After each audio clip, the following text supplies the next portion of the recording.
আসসালামু আলাইকুম। যারা বর্তমানে অ্যাড রান করতেছেন, তাদের সবার একটা কমন এখন একটা অভিযোগ। সেটা হচ্ছে হলো ভাই ক্লিক তো অনেক পড়ছে। প্রচুর পরিমাণে ক্লিক পড়ছে। মানুষজন পেজে ঢুকছে, প্রোডাক্ট দেখছে, কিন্তু বড় কোনো ধরনের সেল আসছে না। আমরা বড় কাস্টমার পাচ্ছি না। তো এই কমন একটা প্রবলেম থেকে বের হওয়ার একটা সলিউশন আছে। যেই বিষয়টা নিয়ে আমরা সচরাচর অনেক মার্কেটার হয়তো আলোচনা করি না কিংবা জিনিসটাকে এস্কেপ করে গিয়েছি। কিন্তু 2026 সালে আমরা যদি এখনো সেই পুরোনো নিয়মে আগে যেভাবে অ্যাড রান করতাম এখনো যদি সেভাবে অ্যাড রান করি, তাহলে ভাই কাজ করবে না। সত্যি কথা যেটা। অ্যান্ড্রোমেরা আপডেটের পরে 2026 সালে ফেসবুকের যে নতুন একটা আপডেট আসলো এবং তার ইকোসিস্টেমটা যে পুরোপুরি চেঞ্জ হয়ে গেছে সেটা আপনাকে মাথায় রাখতে হবে। তো সেটা যদি আপনি পুরোপুরি ব্যবহার করতে চান, সেটার অ্যাডভান্টেজ নিতে চান, সেই ক্ষেত্রে আপনাকে বর্তমানে ফেসবুকের যে ইকোসিস্টেমটা কিভাবে কাজ করছে সেই বিষয়টাও জানতে হবে। আরেকটা গুরুত্বপূর্ণ বিষয় সেটা হচ্ছে হলো ফেসবুকের ভিতরে একটা আম, আপনার সুবিধা রয়েছে, সেটা হচ্ছে হলো ফেসবুক ভ্যালু রুলস, যেটা নিয়ে আমরা কথা বলি না, কিন্তু এটা অত্যন্ত গুরুত্বপূর্ণ। এটা নিয়ে আপনাকে কাজ করতে হবে, এটা বুঝতে হবে, জানতে হবে। তো আসুন আমি সহজভাবে চেষ্টা করব আপনাদেরকে এই ফেসবুকের ভ্যালু রুলস যেটা সেটা কি সেটা বুঝায় দেওয়ার জন্য। তো আশা করি সাথে থাকবেন। ধরুন আপনার একটা আম, পাঞ্জাবি টুপি আতরের দোকান আছে। তো আপনার কাস্টমার আসছে দুজন। তো এই দুইজন কাস্টমারের মধ্যে একজন কাস্টমার আপনার 50 টাকা দিয়ে একটা টুপি কিনবে, কিন্তু আরেকজন কাস্টমার দেখা যাচ্ছে আপনার কাছ থেকে 20,000 টাকার মতো পাঞ্জাবি কিনবে। তো দোকানদার হিসেবে স্বাভাবিকভাবে আপনি ফোকাস কোথায় দিবেন? যদি আপনাকে জিজ্ঞেস করি, আপনি উত্তর দিবেন যে ভাই যে বেশি প্রোডাক্ট নিচ্ছে, যে বেশি ভ্যালু দিচ্ছে, তাকে আমি স্বাভাবিকভাবে ফোকাস করব। তো এই দোকানদার যেখানে বেশি সেল হচ্ছে, সে মানুষকে যেহেতু ফোকাস দিচ্ছে, এই দোকানদারের জায়গায় ফেসবুক এই কাজটা করবে। ফেসবুককে আপনি ভ্যালু রুলস এর মাধ্যমে বলে দিবেন যে ভাই আমার 1,000 টাকা বাজেট। তো যেখানে বেশি ভ্যালুয়েবল অডিয়েন্স আছে, যেখানে সেল হওয়ার সম্ভাবনা বেশি, সেই জায়গায় তাদের পিছনে তুমি বেশি টাকা খরচ করো। আর যারা নর্মাল কাস্টমার আছে তাদের পিছনে তুমি অল্প টাকা খরচ করো। তো এখানে একটা বিষয় চলে আসে যে ফেসবুককে আপনি যে বলবেন যে এদের পিছনে বেশি খরচ করো, এই জিনিসটা আপনি কিভাবে জানবেন? তো এটার জন্য আপনাকে দুটো জিনিস মাথায় রাখতে হবে। একটা হচ্ছে হলো আপনি যখন সেলস ক্যাম্পেইন চালাবেন, স্বাভাবিকভাবে আপনাকে পিক্সেল সেটআপ করতে হবে, আপনার ডাটা অ্যানালাইসিস করতে হবে, ডাটা অ্যানালাইসিস করতে হবে। তো ডাটা অ্যানালাইসিস করার পরেই আপনি বুঝতে পারবেন যে কাদের পিছনে বেশি খরচ করা উচিত এবং কারা আপনাকে ভ্যালু দিচ্ছে বেশি, আপনার প্রোডাক্টটা বেশি কিনতে আগ্রহী হচ্ছে। তো এই ডাটা যদি অ্যানালাইসিস আপনি না করেন এই জিনিসটা জানতে পারবেন না। আর ডাটাটা আপনি কোথা থেকে পাবেন? অবশ্যই পিক্সেলের মাধ্যমে পাবেন। তার মানে আপনাকে পিক্সেলটা অবশ্যই ভালোভাবে সেট আপ করতে হবে, না হলে আপনি এটার রেজাল্ট, এই যে ভ্যালু রুলস এর যেটার কথা বলছি এটার রেজাল্ট পাবেন না। আপনি আপনি আপনি আমার ভিডিও দেখে ভ্যালু রুলসটা ব্যবহার করলেন কিন্তু রেজাল্ট পেলেন না, দিন শেষে কিন্তু আমাকে ক্লেম করবেন।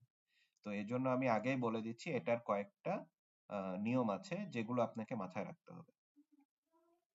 তো আসুন তাহলে আমি আম, প্রথমে কোনটা দেখানো যায়, প্রথমে আপনাকে ভ্যালু রুলসটা কিভাবে আপনি সেট আপ করবেন সেটা দেখাই। সেটার সাথে প্রাসঙ্গিক কিছু বিষয় আছে সেটাও আমি আপনাদেরকে সাথে সাথে বলে দেব। তো ভ্যালু রুলস, এটা আমার নতুন একটা অ্যাড অ্যাকাউন্ট, এখনো অ্যাড রানিং করা হয়নি।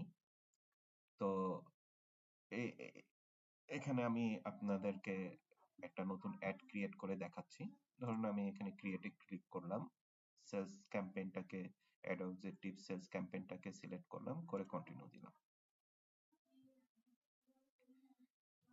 তো এখানে আপনার ভ্যালু রুলস যেটা সেটা আপনার অ্যাড সেটের ভিতরে থাকে। ঠিক আছে? তো অ্যাড সেটের ভিতরে আহ, আপনি যদি নিচের দিকে আসেন, এখানে থাকার কথা লোকেশন, প্লেসমেন্ট, এটা আর একটু উপরে থাকবে, বাজেট, সেট, এই যে ভ্যালু রুলস, এখানে আপনি ক্লিক করবেন। তো আপনি যদি আম, কোনো সেটআপ প্রথমে না করে থাকেন তো এরকম আসবে, অ্যাপ্লাই এ রুল সেটে দিবেন। দেওয়ার পরে এখানে ক্লিক করলে দেখুন আমি একটা অলরেডি তৈরি করছিলাম, এই কারণে এটা দেখাচ্ছে। আমি একটা নতুন আরেকটা তৈরি করে দেখাই। ক্রিয়েট এ রুল ক্লিক করবেন। করার পরে এখান থেকে ক্রাইটেরিয়া দিবেন। ধরেন আপনার ডাটা অ্যানালাইসিস করে আপনি, আচ্ছা আরেকটা বিষয় বলে রাখি, আপনি আপনার অ্যাড অ্যাকাউন্ট থেকে যে অ্যাডটা রান করতেছেন সেখানে অবশ্যই লার্নিং ফেজে আপনার অ্যাডটা থাকলে হবে না। হ্যাঁ, লার্নিং ফেজটা আমরা কি বলি, বলতে কি বুঝি? লার্নিং ফেজটা হচ্ছে হলো, ধরুন আপনি নতুন একটা অ্যাড রান করলেন, তো সেই ক্ষেত্রে যখন একটা অ্যাড নতুন রান করেন সেটা কিন্তু লার্নিং ফেজে থাকে। ঠিক আছে? আপনার যখন সেটা 50টা সেল করে তখন সে লার্নিং ফেজ থেকে আপনার আহ, বের হয়ে যায়। প্রথমে সে নিজে নিজে শিখে, লার্নিং ফেজ মানে লার্নিং করে। আপনার একটা সে বিভিন্ন মানুষকে দেখিয়ে বিভিন্ন ভাবে অ্যানালাইসিস করে সে লার্নিং করতে থাকে যে এই একটা কারা বেশি দেখবে, কাদের কাছে সেল হবে, সেই ফেজের মধ্যে থাকে। যখন এটা 50টা সেল করে ফেলে তখন সে অভিজ্ঞ হয়ে যায় যে না আমি এখন জানি যে কারা নিতে পারে, তখন সেই অনুযায়ী তাদেরকে দেখায়। তো আমরা বলি সাধারণত ভ্যালু রুলস অ্যাড করার আগে অবশ্যই আপনার 100টা সেল যদি হয় তাহলে সব থেকে ভালো। 100টা সেল হয়ে গেলে আপনার এই ভ্যালু রুলসটা খুব সুন্দরভাবে কাজ করবে। কিন্তু আপনি যদি এই ডাটাটা না থাকে আপনার অ্যাড অ্যাকাউন্টে তাহলে কিন্তু এটা ভালোভাবে কাজ করবে না, বরঞ্চ আরো এটার কস্টটা বেড়ে যেতে পারে আপনার রেজাল্টের। তো এই কারণে এটা ব্যবহার করার আগে এই বিষয়গুলো মাথায় রেখে এটা ব্যবহার করবেন। তো আপনি মূল বিষয়ে আসি, আপনি অ্যাড রানিং করলেন, করে অ্যানালাইসিস করলেন, করে দেখলেন যে 20 বয়সের দিকে একটা অ্যানালাইসিস পাইলেন যে 20 থেকে 30 বছর কিংবা 25 থেকে 34 বছরের মধ্যে যারা আছে এরা বেশি আপনার প্রোডাক্টটা নিচ্ছে। তাহলে আপনি এজ সিলেক্ট করলেন, এখান থেকে রেঞ্জটা দিয়ে দিলেন। এই যে দেখুন 25 থেকে 34 আছে। আপনি চাইলে মাল্টিপলও দিতে পারেন, ধরুন 55 থেকে 64ও দিতে পারেন। তো আমরা একটা দিলাম। এরপরে এখানে বিড, তো ফেসবুক ইকোসিস্টেমে আপনার অ্যাডটা কিভাবে কাজ করে, বিডের উপরে কাজ করে। ঠিক আছে?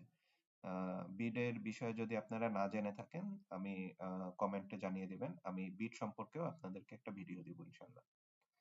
তো বিড আপনি এখানে কত দিবেন, ধরেন আপনি এখানে বলে দিলেন 20%।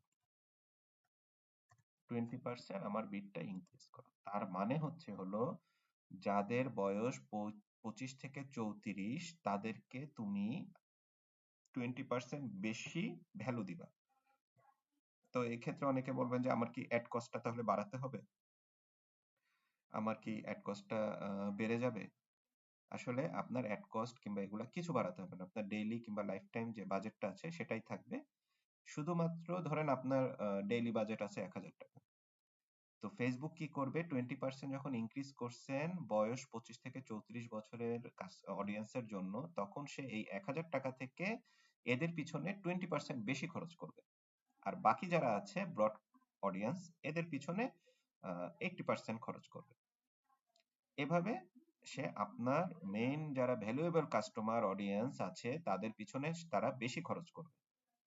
তো আশা করি এটা বুঝাতে পারছি। তো এখানে ভয় পাওয়ার কিছু নেই যে আপনার ডেইলি বা লাইফ টাইম বাজেট বাড়াতে হবে কিনা, এগুলো আসলে কিছু না। তো এখানে 20% দিলেন। এবং আরেকটি বিষয় বলি, আপনি যখন এখানে প্রথম অ্যাড রুলস অ্যাড করবেন, প্রথমেই একবারে 100% দিয়ে দিবেন না কিংবা 50% দিবেন না, আপনি অল্প অল্প করে আগাবেন। প্রথমে 20% দিয়ে দেখবেন কি অবস্থা, আপনার রোয়াস এর কি অবস্থা, রোয়াস বাড়ছে না কমছে, ঠিক আছে, আপনার অর্ডার কিরকম আসতেছে, এগুলো কিন্তু আপনাকে সবসময় অবজারভেশনের ভিতর রাখতে হবে। তো আপনি দেওয়ার পরে নেক্সট এ ক্লিক করবেন, এটার একটা নেম দিবেন, ধরেন আমি একটা এজ অলরেডি নেম দিয়েছি, আমি এটা এজ 2 দিলাম, দিয়ে ক্রিয়েট রুল করে দিলাম। দেখুন আমার এখানে এটা অ্যাপ্লাই হয়ে গেছে। তো আশা করি জিনিসটা আপনাদেরকে সহজভাবে বুঝাতে পেরেছি। এটা এমন একটা পাওয়ার যেটা আপনার ক্ষতিও করতে পারে, ভালোও করতে পারে। ভালো করার জন্য আমি যে বিষয়গুলা বললাম যে ১ নাম্বার আপনার ডাটা এনালাইসিস করতে হবে। আপনার পিক্সেল সেটআপটা ঠিকমতো থাকতে হবে। কারণ পিক্সেল সেটআপ না থাকলে তো আপনি ডাটা পাচ্ছেন না। সেই বিষয়টা আপনাকে মাথায় রাখতে হবে। আরেকটা ইম্পোর্টেন্ট বিষয় যেটা আমি ভুলে গেছি বলতে, সেটা হচ্ছে হলো আপনার অ্যাড ক্রিয়েটিভটার দিকে আপনাকে মনোযোগ দিতে হবে। অ্যাড ক্রিয়েটিভটা এমনভাবে তৈরি করবেন যাতে কাস্টমার আপনার প্রোডাক্টটা কিনতে উদ্বুদ্ধ হয়। আপনি কাদের জন্য প্রোডাক্টটা তৈরি করছেন তাদেরকেই ফোকাস করবেন। ধরেন আপনি মেয়েদের জন্য একটা প্রোডাক্ট সেল করবেন। তো সেখানে সব আপনি ছেলেদের বিষয়ে বললেন, ছেলেদের ইমেজ গুলা রাখলেন কিংবা ফোকাস করলেন ছেলেদের দিকে বেশি কিংবা ওভারঅল সবকিছু মানে ছেলে মেয়ে উভয়ের দিকে ফোকাস করে রাখলেন, তাহলে কিন্তু সমস্যা। আপনি চেষ্টা করবেন মেয়েদের প্রোডাক্ট যেহেতু মেয়েদেরকে ফোকাস করার জন্য ভিডিওতে যা, যা করা লাগে সেটা করার চেষ্টা করবেন। কারণ অ্যাড ক্রিয়েটিভ যদি ভালো না হয় এক্ষেত্রে আপনি কিন্তু ভ্যালু রুলস এর রেজাল্টটা ভালো পাবেন না।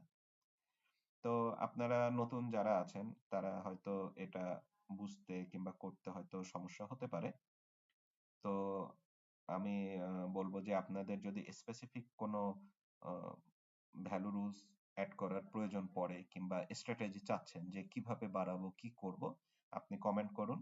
আশা করি সবার উত্তর দেওয়ার চেষ্টা করব।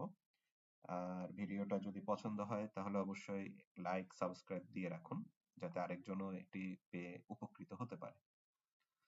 তো আজকের মতো এখানেই শেষ করছি। সামনের দিকে আপনারা কমেন্ট করুন আরো কি ধরনের প্রবলেম আপনারা ফেস করেন বিজনেস করতে গিয়ে।